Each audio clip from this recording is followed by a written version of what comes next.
बिस्मिल्लाहिर्रहमानिर्रहीम। लाखों करोड़ों सलाम हो नबी मुकर्रम सल्लल्लाहु अलैहि वसल्लम की ज़ात गिरामी के ऊपर।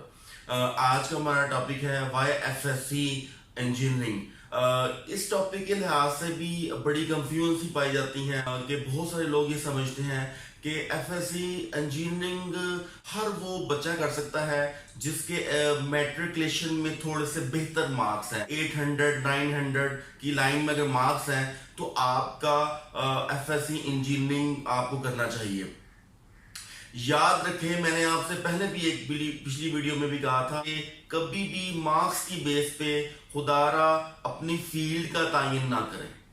यानी ये कोई कैटेगरी नहीं है आपके पैशन को जाहिर करने के लिए, ये कोई पैमाना नहीं है आपके पैशन को बताने के लिए, आपके ऑब्जेक्टिव को ट्रांसलेट करने के लिए कोई पैमाना नहीं है कि अगर आपने अच्छे नंबर लिए हैं और तो देन आपको एफएससी इंजीनियरिंग में जाना चाहिए।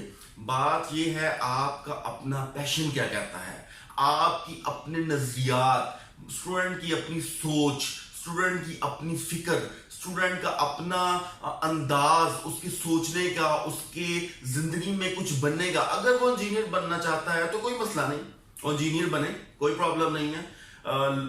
थोड़े से कम नंबर वाले भी इंजीनियरिंग करके बड़े अच्छे ग्रेड से पहुंच जाते हैं। लेकिन मैं ये कहना चाह रहा हूं, ये दिमागों से बात को निकालना चाह रहा हूं कि एफएससी इंजीनियरिंग करने का ताल्लुक आपके अच्छे ग्रेड से नहीं बल्कि आपकी अच्छी सोच से है।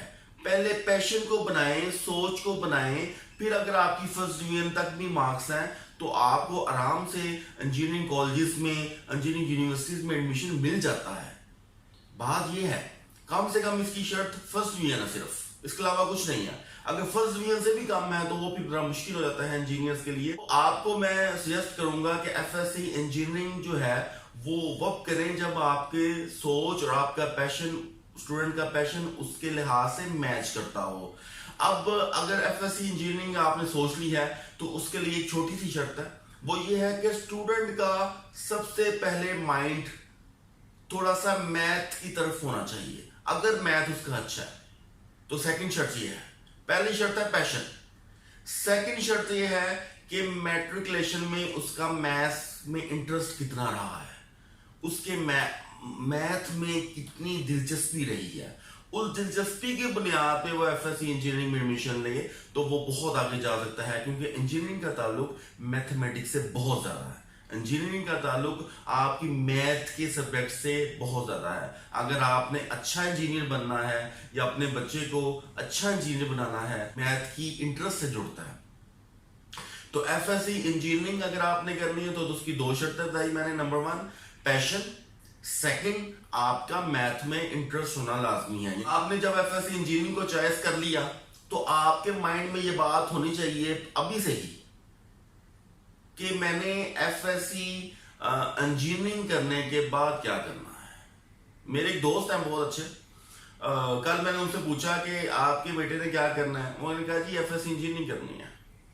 मैं कही बड़ी अच्छी बात है जी, उसके बाद क्या करना है? उसके बाद ना एसीसीए करना है। मैंने ये क्या ताल्लुक है, इसका कोई रिलेशन नहीं है। लोगों को पता ही नहीं है कि उसकी अपनी फील्ड की तरफ, स्टूडेंट को उसकी फील्ड की तरफ कैसे लेके जाना है। एफएससी इंजीनियरिंग का एसीसीए से कोई कंसर्न नहीं है।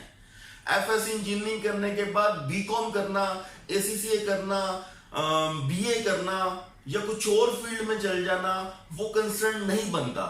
अगर एक बच्चे ने एफएससी इंजीनियरिंग की है तो उसका ताल्लुक इंजीनियरिंग से ही रहना चाहिए। उसको आज ही ठान लेनी चाहिए कि एफएससी इंजीनियरिंग करने के बाद उसने क्या करना है। एफएससी इंजीनियरिंग करने के बाद सिविल इंजीनियरिंग लोग करते हैं, मैकेनिकल इंजीनियरिंग करते हैं, केमिकल इंजीनियरिंग करते हैं, इलेक्ट्रिकल इंजीनियरिंग करते हैं, और आजकल एक नई इंजीनियरिंग आ रही है, इंजीनियरिंग मैनेजमेंट करते हैं। बहरहाल इंजीनियरिंग में बहुत सारी फील्ड्स हैं, लेकिन अभी से स्टूडेंट ये फैसला कर ले कि आया मैंने एफएससी इंजीनियरिंग करने के बाद किस फील्ड में जाना है। सिविल में जाना है, इलेक्ट्रिकल में जाना है, मैकेनिकल में जाना है, केमिकल में जाना है, किस में जाना है। वो अपने बच्चे को गोल नहीं देकर भेजेंगे, उसका लॉन्ग टर्म पैशन नहीं बनेगा। बहुत सारे बच्चों से पूछा जाता है आप एफएससी इंजीनियरिंग क्यों कर रहे हैं? जी वो मेरे वालिदैन ने कहा था आप एफएससी इंजीनियरिंग क्यों कर रहे हैं जी? मेरे भाई ने कहा था। नॉर्मली तौर पे अगर वाले से पूछा जाए कि आपका बेटा एफएससी इंजीनियरिंग के बाद क्या करेगा, तो वो उनका जवाब यही होता है कि पहले वो एफएससी कर ले, फिर बाद में देखेंगे कि उसको इंजीनियरिंग की किस फील्ड में भेजना है। ये बच्चे के साथ जुल्म है, ज्यादती है। बच्चे के दिमाग में डाल दें कि बेटा मैट्रिकुलेशन के बाद तुझे एफएससी इंजीनियरिंग में भेज रहे हैं, इसके बाद तो हमारा इंजीनियरिंग के अलावा किसी फील्ड से ताल्लुक नहीं है। बच्चे के माइंड में पहले ही ये कैरियर काउंसलिंग कर रहे हैं। ये कैरियर काउंसलिंग हम क्यों कर रहे हैं? इसलिए कर रहे हैं ताकि वालिदैन के दिमाग से इस बात को रिमूव किया जाए, बच्चों के दिमाग से, स्टूडेंट्स के दिमाग से इस बात को रिमूव किया जाए कि भाई अपना गोल ऑब्जेक्टिव आज से ही बना लो। मैट्रिक आपने कर लिया, एफएससी का फैसला भी आपने फॉर एग्जांपल एफएससी इंजीनियरिंग का कर लिया, तो अब आपका ताल्लुक किसी और फील्ड से नहीं होना चाहिए। आप आज फाइनल कर लें कि एफएससी इंजीनियरिंग करने के बाद आपने किस इंजीनियरिंग की फील्ड में जाना है।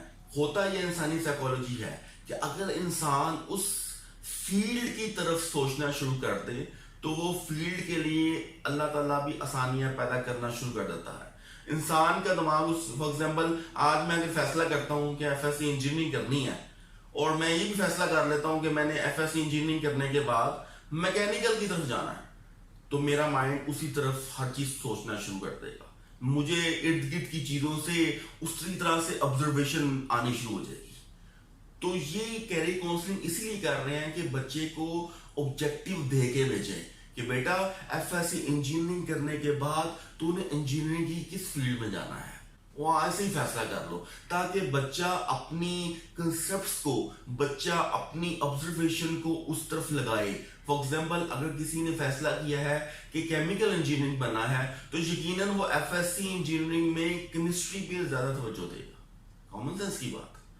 तो इस लिहाज से मैं ये चाहता हूं कि हमारे स्टूडेंट्स का, हमारे वालिदैन का, हमारे इर्द गिर्द के लोगों का कंसेप्ट क्लियर हो कि आज ही आप फैसला कर लें कि बच्चे का लॉन्ग टर्म ऑब्जेक्टिव क्या डिसाइड करना है, ना कि बच्चे को लॉन्ग टर्म जाके फिर देखें ऑब्जेक्टिव कहां पे। ऐसा नहीं होता। लॉन्ग टर्म जाके ऑब्जेक्टिव को देखना नहीं है, आज बैठ के लॉन्ग टर्म ऑब्जेक्टिव की तरफ नजर दौड़ानी है।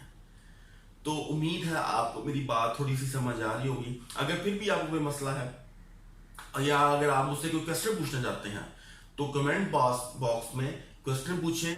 मैं अपनी बात को इस दुआ से खत्म करूंगा। हस्बी अल्लाहु ला इलाहा इल्लहु अलैहि तवक्कलतु व हुवा रब्बुल अर्शिल अज़ीम।